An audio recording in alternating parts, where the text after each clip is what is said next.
सगळ्या गोष्टीला ईडी असेल, सीबीआय असेल, इन्कम टॅक्स असेल, NIA असेल, SIT असेल, वेगवेगळ्या प्रकारच्या चौकशा असतील, उद्धव साहेबांचा पक्ष चोरणं असेल, फोडणं असेल, त्यांची निशाणी घेऊन जाणं असेल, त्यांच्या पक्षाचं नाव घेऊन जाणं असेल, त्यांचा पक्ष घेऊन जाणं असेल, असे नाना प्रयोग केले.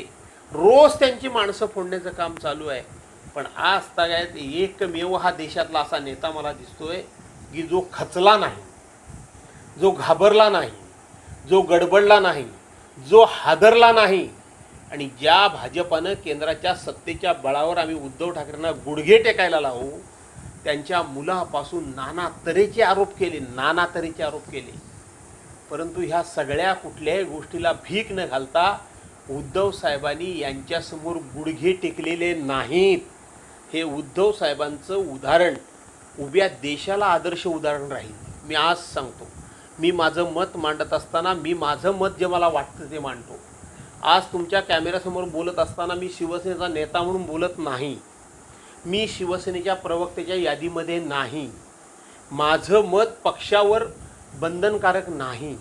माझ्या मतापासून पक्षानं वेगळं बाबा आमचं हे मत असू शकत नाही, पक्ष सांगू शकतो.